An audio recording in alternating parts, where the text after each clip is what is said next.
ಯಾಕಂದ್ರೆ ಕೃಷಿ ಕ್ಷೇತ್ರ ರಾಜ್ಯ ಸರ್ಕಾರದ ವ್ಯಾಪ್ತಿಯಲ್ಲಿ ಬರ್ತಕ್ಕಂಥದ್ದು.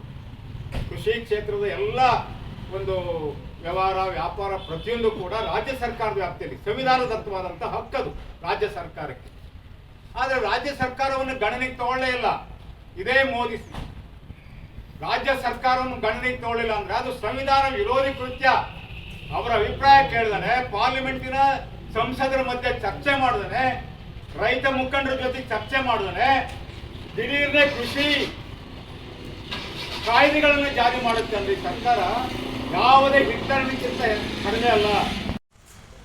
ರೈತರನ್ನ ನಡೆಸ್ಕೊಳ್ತಾ ಇರ್ತಕ್ಕಂಥ ರೀತಿ ಎಲ್ಲೋ ಒಂದ್ ಕಡೆ ಹಿಟ್ಲರ್ ಆಡಳಿತ ಅಥವಾ ಬ್ರಿಟಿಷ್ ಆಡಳಿತಕ್ಕಿಂತಲೂ ಕೂಡ ಕಡಿಮೆ ಏನಿಲ್ಲ ಅನಿಸ್ತಾ ಇದೆ. ಸಾಧ್ಯವಾದಷ್ಟು ಮಟ್ಟಿಗೆ ಹೋರಾಟಗಳು ಇಡೀ ದೇಶದಲ್ಲಿ ನಡೀತಾ ಇದ್ದಾವೆ. ಈ ಸಂದರ್ಭದಲ್ಲಿ ನಾನು ಒಂದು ವಾರದಿಂದ ಗಮನಿಸ್ತಾ ಇದ್ದೇನೆ, ಸಾಮಾಜಿಕ ಜಾಲತಾಣದಲ್ಲಿ ಹಲವಾರು ಜನ ಹಲವಾರು ರೀತಿಯ ಚರ್ಚೆಗಳು ನಡೆಸ್ತಾ ಇದ್ದಾರೆ.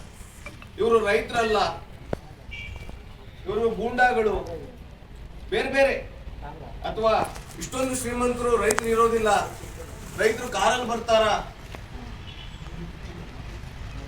ನಾನು ಹೇಳಲಿಕ್ಕೆ ಬಯಸ್ತೇನೆ, ರೈತರು ಯಾವ ರೀತಿ ಇರಬೇಕು ಅಂತೇಳಿ ಕಾಯ್ದೆ ಕಾನೂನು ಮಾಡ್ತೀರಿ ಹೇಳಿ, ಅದೇ ರೀತಿ ಬರ್ತೀರಿ. ನನ್ನ ಪ್ರಕಾರ 6 ತಿಂಗಳಿಗೆ ಆಗುವಷ್ಟು ಆಹಾರ ಸಾಮಗ್ರಿಗಳನ್ನ ರೈತರು ತಂದಿದ್ದಾರೆ ಅನ್ನೋ ಒಂದು ವಿಚಾರದಲ್ಲಿ ಬಹಳಷ್ಟು ಚರ್ಚೆ. ಅದು ನಮ್ಮ ರೈತಾಪಿ ಪಾರಂಪರಿಕವಾಗಿ ಕೂಡ ನಾವು ಸಾವಿರಾರು ವರ್ಷದ ಪಾರಂಪರಿಕವಾಗಿ ಕೂಡ ನಾವು ಇವತ್ತು ರೈತಾಪಿ ಮೇಲೆ ಅವಲಂಬಿಸಿದೆ, ನಮ್ಮ ಸಮಾಜ ಅವಲಂಬಿಸಿದೆ.